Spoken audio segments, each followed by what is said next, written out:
Very good afternoon to all, and I extend a very warm welcome to Excellency, Special Presidential Envoy for Climate, Mr. John F. Kerry, Honorable Minister of Environment, Forest and Climate Change, Sri Bhupendra Yadav, Ms. Patricia Lesina, Charge d'Affaires, New Delhi, Sri R.P. Gupta, Secretary, Ministry of Environment, Forest and Climate Change, and members of the delegation from both the governments. We now have a launch event of climate action. We now have a launch event of climate action and finance mobilization dialogue under the India-US Climate and Clean Energy Agenda 2030 partnership. The launch of climate action and finance mobilization dialogue today will further strengthen the Indo-US climate relationship, which will drive climate change actions and financing across both countries. Now, may I request the Honorable Minister of Environment, Forest and Climate Change, Sri Bhupendra Yadav, to please take the stage to address the gathering.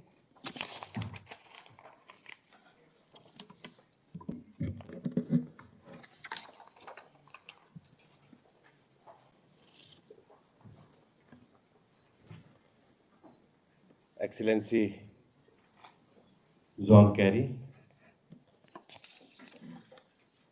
distinguished guests, I once again welcome Special Presidential Envoy for Climate, Mr. John Kerry, his team, and my Indian colleagues to the launch of Climate Action and Finance Mobilization Dialogue. As we all know, climate change is one of the biggest global challenges of the country. It is multidimensional, visible, goes beyond national borders, and so it requires a global response.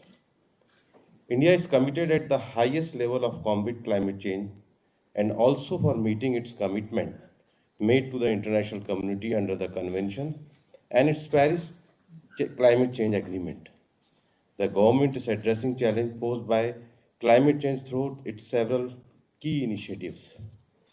We are working proactively in promoting low carbon and sustainable lifestyle, and our action translate into India's multiple policies and programs aimed at synchronizing development and climate change action at national, state, and local levels.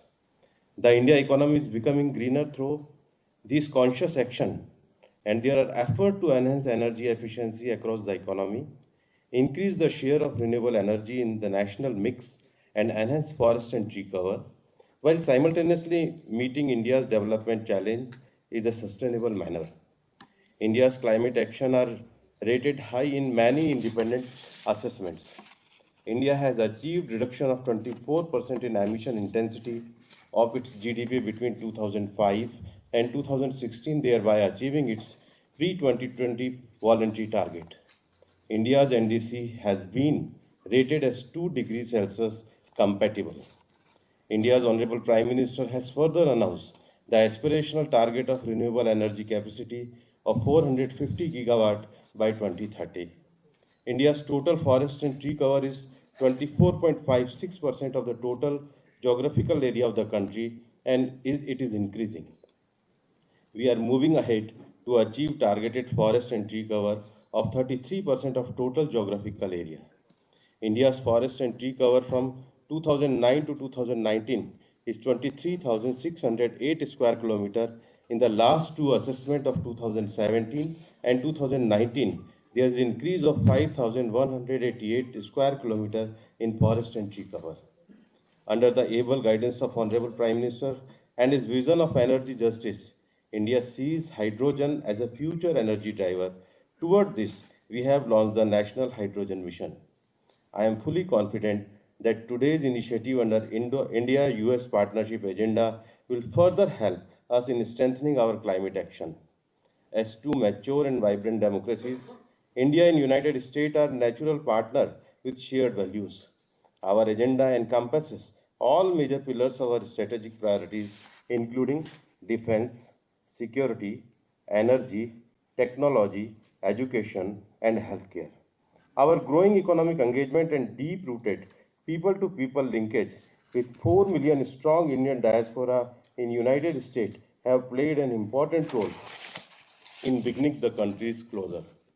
During the launch of India-US Climate and Clean Energy Agenda 2030 Partnership at Leaders Summit on Climate in April 2021, Prime Minister Shri Narendra Modi and President Mr. Joseph Biden have made a statement to enhance action to meet the goal of Paris Agreement. Climate Action and Finance Mobilization Dialogue of Agenda 2030 Partnership will provide both countries an opportunity to renewable collaboration on climate change while addressing the financial aspect. Recognize that India is already an attractive destination for global clean energy investment. I hope this dialogue will work to mobilize and deliver climate finance primary as grants of concessional finance as advised under Paris Agreement to strengthen climate action. I believe this dialogue will not only strengthen India-US bilateral cooperation on climate and environment, but also help to demonstrate how the world can align swift climate action with inclusive and resilient economic development, taking into account national circumstances and sustainable development practices. Thank you.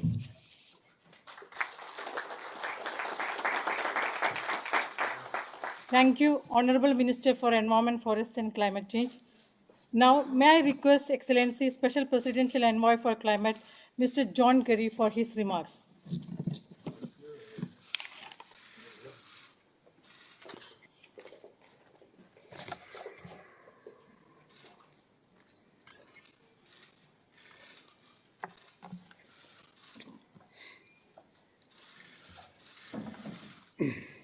Good afternoon, everybody. Is this ta-da, ta-da, ta-da. Thank you. Good afternoon, everybody. It's a great pleasure for me to be back in India, and I want to thank Minister Yadav for hosting this exciting event for the launch of the U.S.-India Climate Action and Finance Mobilization Dialogue. When I visited India last April, before we held the summit in Washington, before President Biden's summit, I was very pleased to be able to meet with and work with Prime Minister Modi to develop the U.S.-India 2030 partnership, which the Prime Minister and President Biden then announced at the summit.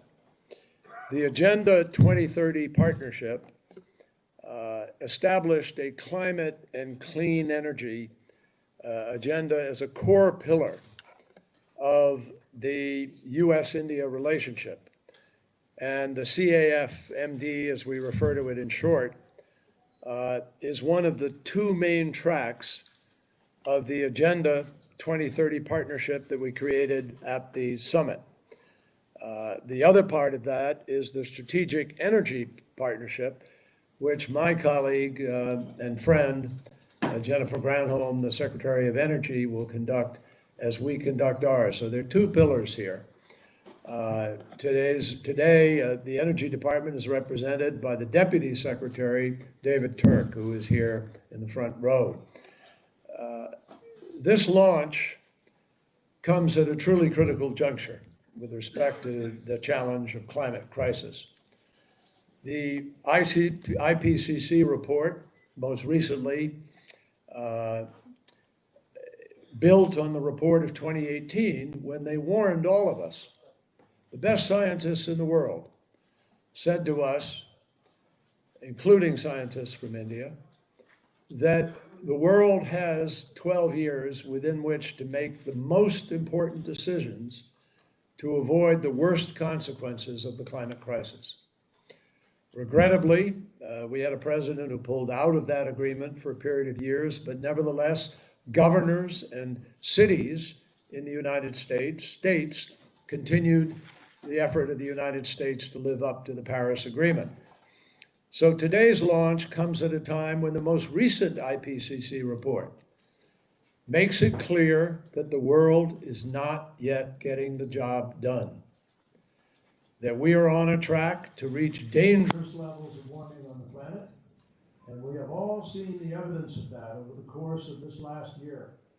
Fires, drought, mudslides, floods, record levels of rain. Just the other day here in Delhi, there was a remarkable rainfall. This is happening now all the time. floods that were predicted to only occur every 500 years, occurring every 5 or 10 years. And every one of us understands the basics of the science. To keep 1.5 degrees warming limit in reach and avoid even more catastrophic consequences of this crisis, we must take action now. We have to take action on short-term global emission reductions, because that's the way we're going to actually meet the challenge of the climate crisis. And we have to reach a net zero global standard by 2050. Is that something that President Biden is saying or I'm saying? No. That's a matter not of politics, not of ideology. It is a matter of arithmetic and physics. It is what is happening because of the blanket of greenhouse gases that are warming the planet and warming the seas, the oceans, at a record rate where 90% of the heat goes, and also transforming the chemistry of the oceans more than it has been changed in millions of years. So my friends, in the United States and in India, we are both taking action.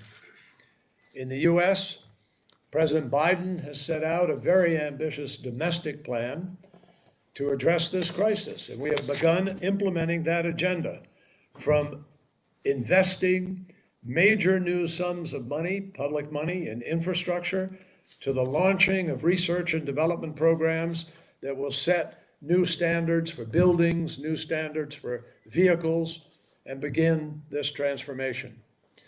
No country can do this alone. And the world can't do it if everybody doesn't sign up to be part of the solution. That is why we are working to rally the world to address this massive challenge and to raise global ambition in the lead up to the meeting in Glasgow of all of the countries of the world that come together under this thing called the COP26, Conference of the Parties, number 26. Prime Minister Modi, in addition, excuse me, one sec, President Biden has also set the very ambitious goal that by 2030, 50% of all the vehicles sold in the United States will be electric. And General Motors and Ford Motor Company and others have joined in this announcement and say they will do it. The President has also set a goal that by 2035, our power sector will be carbon free. That means free of oil, free of gas, free of coal by 2035. Prime Minister Modi has also set very ambitious targets here in India. The target of 450 gigawatts by 2030 of renewable energy is one of the most powerful goals set in the world. And already you have reached about 100 gigawatts of that. I congratulate India for achieving that remarkable milestone. And India is a world leader in demonstrating that economic development and clean energy can go hand in hand. And we are absolutely confident that that 450 gigawatts as a goal can and will be reached. And we look forward to partnering with India in the context of what we're talking about here today in order to help bring finance and bring technology and other elements to the table in order to achieve it. India is a world leader in demonstrating economic development, and clean energy is not a zero-sum choice, one or the other. You can do them both at the same time. I look forward to seeing this ambition, hopefully given its proper due credit at the COP in Glasgow. In order to achieve this climate action and finance mobilization dialogue that we're announcing today will serve as a powerful avenue for US-India collaboration. There will be three pillars to this, three pieces. One, first, through the climate action pillar, we will develop proposals together that can contribute to curbing emissions during this critical decade all across the economy, our economies. In the power sector, this means a roadmap to achieve the 450 gigawatt renewable energy target and across transportation, buildings, and industry, it means charting pathways for a clean transition. Second, through the finance mobilization pillar, we will collaborate on attracting capital and enhancing the enabling environment to deploy 450 gigawatts of renewable energy capacity and demonstrate and scale innovative clean energy technologies and promote bilateral clean energy investment and trade.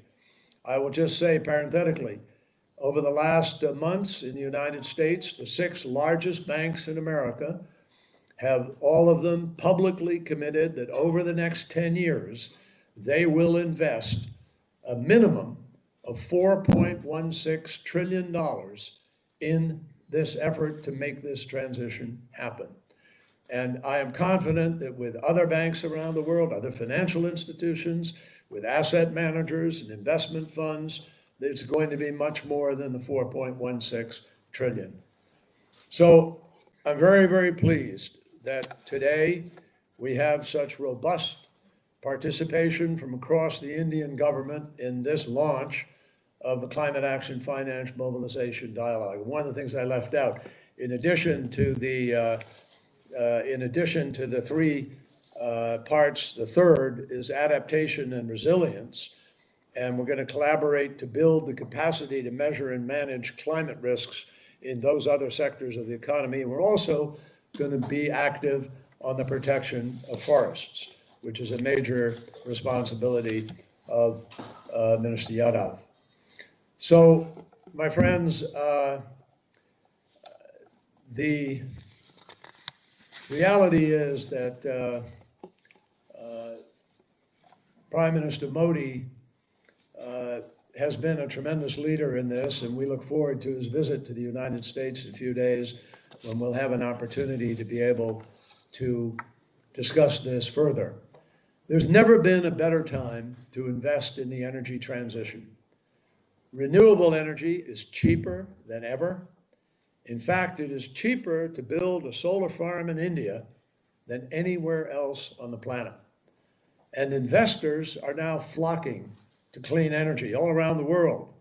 And the energy transition is already rebounding after the worst of the pandemic, and it is now on track to smash the pre-pandemic record of $8.4 billion invested in 1 year. Clean energy represents, and I want to emphasize this, the choice we face about dealing with climate is not a choice between your quality of life and dealing with climate. You have one or the other. You can have them both. If we deal with the climate crisis properly, we will have better health, less cancer, less air pollution, more security, and we will have a stronger economy with many, many more jobs as we build out our energy grids, transition our transmission lines, build the energy economy of the future. Every economic study shows it is far less expensive to deal with the climate crisis now than it will be to wait for the future. So it's an enormous economic opportunity for all of us. And the International Energy Agency forecasts that if India seizes the clean energy opportunity, which it is, it could become the world's largest market for batteries and solar panels. There is a major opportunity for us to coordinate our 2 countries in a way that expands our bilateral investment and trade in clean energy products and services to both of our economic benefit. So beyond just deploying renewable energy, my friends, we need to develop, demonstrate, and scale up emerging technologies that will be crucial for the net zero transition. Let me just emphasize that. Even if we get to net zero by 2050, the job isn't over. We will have to suck some 1 trillion tons of carbon dioxide out of the atmosphere in order to prevent future damage. And already our laboratories are very busy working on new technologies to be able to do that, direct air carbon capture. And I am confident that we're going to develop that capacity. The IEA tells us that roughly half the emissions reduction needed for net zero by 2050 will need to come from emerging technologies not yet ready for the commercial markets. That's an incredible future.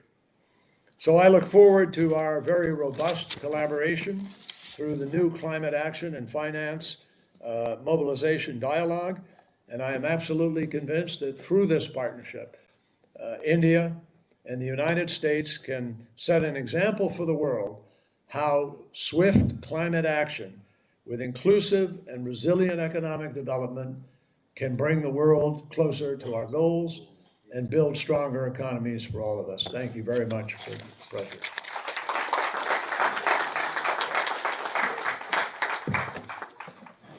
Thank you, Your Excellency, Special Presidential Envoy for Climate. With these concluding remarks, we declare the formal launch of the Climate Action and Finance Mobilization Dialogue. I thank all the respected dignitaries. Now I respect the members of both the delegation to come on stage for photographs.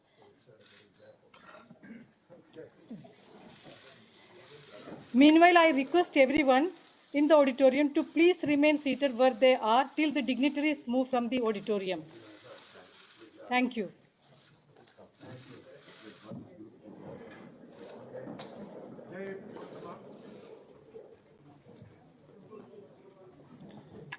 I request everyone in the auditorium to please remain seated till the dignitaries move the auditorium.